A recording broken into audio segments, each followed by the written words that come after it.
ಈಗ ನಾನು ಅನೇಕ ಬಾರಿ ತಮಗೆ ಹೇಳಿದ್ದೇನೆ, ನಾವು ಟೋಟಲ್ ನೋಡಿದಾಗ ಒಟ್ಟು ಅವಧಿ ಮೀರಿದಂಥ ಕೇಸುಗಳು 73,624ರಿಂದ ಸ್ಟಾರ್ಟ್ ಮಾಡಿದ್ದು. ನಾವು ಜವಾಬ್ದಾರಿ ತಗೊಂಡಾಗ ಅವಧಿ ಮೀರಿದಂಥ ಪ್ರಕರಣ 73,624 ಇತ್ತು. ಇವತ್ತು ಆ ಸಂಖ್ಯೆ 7,490 ಇದೆ. ಸೊ ನಾವು ಜವಾಬ್ದಾರಿ ತಗೊಂಡಾಗ ಇದ್ದಿದ್ದು 73,624. ಈಗ ಬಾಕಿ ಇರೋದು ಅವಧಿ ಮೀರಿದ್ದು 7,490. ಸೊ ಎಕ್ಸಾಕ್ಟ್ಲಿ ನಾವು ಏನು ಹಿಂದಿನವರು ಬಿಟ್ಟು ಹೋಗಿದ್ದಂಥ ಅವಧಿಗಿಂತ ಮೀರಿ ಬಾಕಿ ಬಿಟ್ಟಿದ್ದಂಥ ಪ್ರಕರಣಗಳಲ್ಲಿ ಟೋಟಲ್ ನೋಡಿದಾಗ 90% ನಾವು ಡಿಸ್ಪೋಸ್ ಮಾಡಿದ್ದೇವೆ. ಎಕ್ಸಾಕ್ಟ್ಲಿ 90% ಡಿಸ್ಪೋಸಲ್ ಆಗಿದೆ. ಆದರೆ ಇನ್ನೊಂದು 10% ಉಳ್ಕೊಂಡಿದೆ.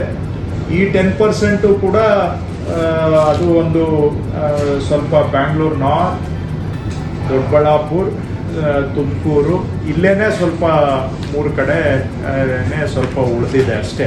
ಇನ್ನು ರಾಜ್ಯದಲ್ಲಿ ಬೇರೆ ಕಡೆ ಎಲ್ಲ 5, 6, 1, 2 ಈ ರೀತಿಯಾಗಿ ಉಳಿದಿದ್ದಾವೆ. ಸಾಧನೆನೆ. ಮತ್ತು ಇದು ಇವತ್ತಿಂದಲ್ಲ, 10-15 ವರ್ಷದಿಂದ ಬೆಳೆಸ್ಕೊಂಡು ಬಂದಿದ್ದಂತಹ ದುರಾಡಳಿತದ ಬಳುವಳಿ ಇದು.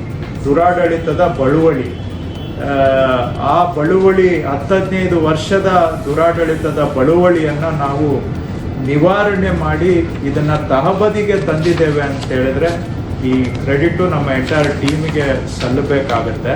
ಬಟ್ ಏನಂದರೆ ಇನ್ನೊಂದು 10% ಏನು ಬ್ಯಾಲೆನ್ಸ್ ಇದೆ ಅದು ಕೂಡ ಆಗಿಬಿಟ್ಟಿದ್ದಿದ್ರೆ May 20 ಒಳಗಡೆ ಚೆನ್ನಾಗಿತ್ತು ಅನ್ನೋದು ನನ್ನ ಭಾವನೆ. ಬಟ್ ನೆವರ್ದಲೆಸ್ ತುಂಬ ಜನ ಇದಕ್ಕೆ ಎಲ್ಲ AC ಸಹಕಾರ ಕೊಟ್ಟಿದ್ದಾರೆ. ಎಲ್ಲರಿಗೂ ಧನ್ಯವಾದ. ಸ್ಪೆಷಲ್ ACಸು ತುಂಬ ಎಫರ್ಟ್ ಹಾಕಿದ್ದಾರೆ, ಅವ್ರಿಗೂ ನಂದು ಧನ್ಯವಾದ. ವಾಲಂಟಿಯರ್ ಆಗಿ ಅವರು ಮಾಡಿದ್ದಾರೆ. ಸೊ ಮತ್ತಷ್ಟು ಸುದ್ದಿಗಳಿಗಾಗಿ ನೋಡ್ತಾ ಇರಿ ಪಬ್ಲಿಕ್ ನ್ಯೂಸ್ 24x7. ಇದು ಸತ್ಯದ ಧ್ವನಿ.